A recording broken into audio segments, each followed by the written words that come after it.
Good evening दोस्तों, how are you. उम्मीद है आप सब अच्छे ही होंगे। तो आइए बिना रुके हुए हम आगे की वीडियो स्टार्ट करते हैं। पार्ट 2 में आप 1798 तक नोट्स बना चुके हैं। अगर नहीं बनाए तो प्लीज़ आप नोट्स बनाइए, जिससे आपको पेपर देने में आसानी हो जाए और रिवीजन भी आप इस वे से कर सकते हैं। चलिए अब हम 1799 से स्टार्ट करते हैं। तो ये है हमारी बुक, आप देख रहे हैं, William Wordsworth, doctor Ranjit sir की है और इसी बुक से हमने ये नोट्स बनाए हुए हैं। तो आगे की नोट्स आप देखिए। 1799 में क्या होता है, William and Dorothy settled at dog cottage, Lake District in the village of ग्रासमेयर।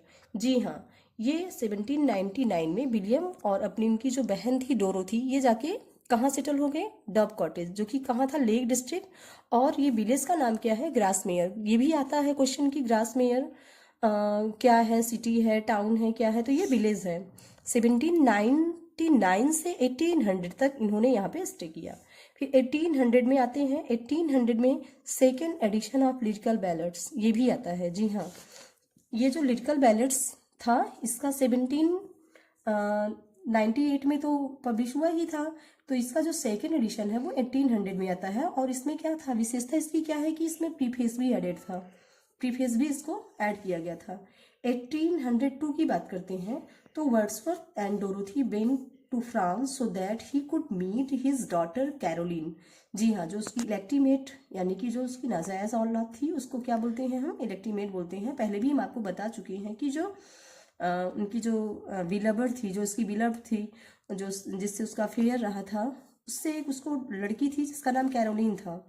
And can support with annuity Waylon, और उनकी बिलवर्ड का नाम क्या था, एनिटी वैलन था। एनिटी वैलन से ही उनको एक डॉटर थी कैरोलिन। तो ये बहुत इनको चूंकि मतलब वार हो रहा था, तो वार की वजह से ये जा नहीं सकते थे। बाद में ये सोचते हैं कि क्यों ना अब हम जाएं, क्योंकि इनको इनका जो पब्लिश हुआ था 1798 का लिरिकल बैलेट्स, कुछ इनको पैसे भी मिल गए थे। तो फिर इनको लगा कि अब हमें वहाँ जाना चाहिए और उस अपनी लड़की का यानी कि कैरोलिन का थोड़ा सपोर्ट करना चाहिए।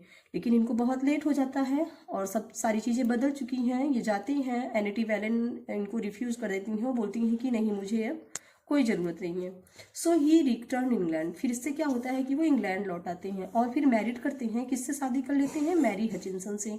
मैरी हचिंसन कौन थी, एक स्कूल मेट थी, बहुत ही इनकी क्लोज फ्रेंड थी स्कूल की। काफ़ी दिनों तक इनका फ्रेंडशिप था। और जब ये इंग्लैंड से फिर वापस आते हैं और एनिटी वैलन इनको मना कर ही देती है, तो इनको लगता है कि ना हम मैरी हचिंसन से शादी कर लें, और ये कर लेते हैं। तो किस ईयर में इनकी शादी होती है, 1802 में।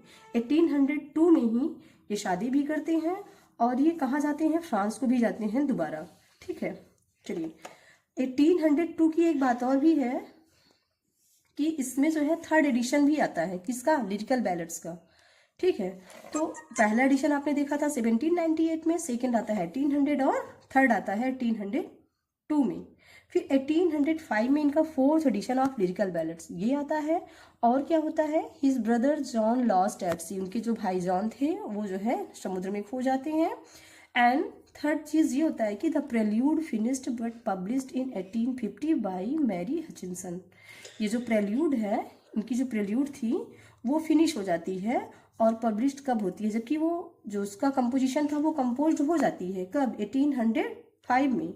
और लेकिन जब पब्लिश कब होती है, अगर ये क्वेश्चन आता है तो पब्लिश होती है 1850 आफ्टर वर्ड्सवर्थ डेथ। क्वेश्चन ये भी आता है कि प्रेल्यूड जो है ना वो कब पब्लिश हुई थी, तो आफ्टर हिज डेथ। किसने किया था, बाई मैरी हचिंसन। इनकी जो वाइफ थी मैरी हचिंसन, उन्होंने इसे पब्लिश कराया था विलियम वर्ड्सवर्थ के डेथ के बाद। फिर 1806 में आते हैं, इंटीमेशंस ऑफ इमोर्टैलिटी, इनका एक वर्क है। फिर 1807 में पोएम्स इन 2 वॉल्यूम्स, कभी कभी ये आता है पोएम्स इन 2 वॉल्यूम्स और पोएम फर्स्ट एंड सेकेंड, तो we can say both are correct, दोनों सही हैं, ये पब्लिश होते हैं। 1808 में आते हैं हम। 1808 में shifted from Dove cottage to Elon Bank Grasmere. अब ये क्या करते हैं कि शिफ्टेड फ्रॉम डब कॉटेज, अब ये अभी तक तो आपने देखा ना कि ये डब कॉटेज में थे, अब ये वहां से कहाँ शिफ्ट हो जाते हैं, एलन बैंक, जो कि ये भी कहाँ है, ग्रासमेयर में ही है। 1808 में आते हैं। थोड़ा आपको लग रहा होगा कि हम जल्दी बोल रहे हैं, लेकिन समय कम है और आपको तैयारी बेटर करनी है। तो बेटर करने के लिए आप लगे रहिए मेरे साथ प्लीज़। इसको आप जरूर एक नोट्स बनाएंगे जिससे आप रिवीजन अच्छे से कर सकें। 1808 में क्या होता है, he shifted to Elon Bank because Coleridge loved to Sara. अच्छा, अब आप पूछेंगे सारा कौन थी? तो सारा जो थी, Sara was the younger sister किसकी? Of Mary Hutchinson. ये मैरी हचिंसन की यंगर सिस्टर थी, who lived with her sister for many years and she was an attractive woman। ये जो सारा थी ये मैरी हचिंसन की सिस्टर थी, और अगर देखा जाए तो विलियम वर्ड्सवर्थ की कौन थी? ये साली भी थी।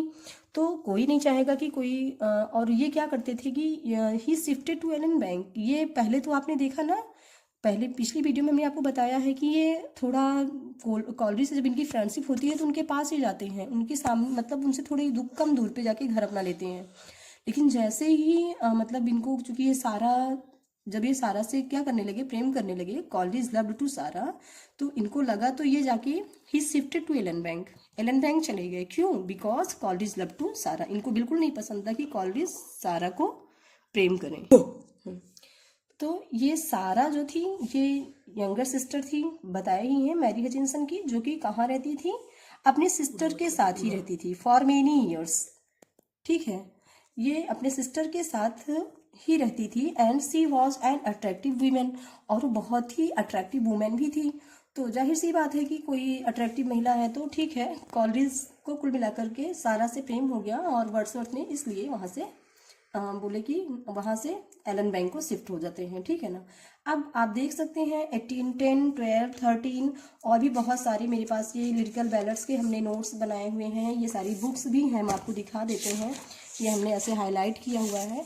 तो ये सारी बुक्स हम आपको रिवीजन करवाएंगे। रंजीत सर की बुक्स है मेरे पास, अरोड़ा सर की बुक है, लेकिन आगे की वीडियो के लिए आप प्लीज़ कमेंट करें, जिससे फिर हम आपको नेक्स्ट लेके चलें। पार्ट 4 में आप जब कमेंट करेंगे तो हम आपको पार्ट 4 का भी। Thank you so much.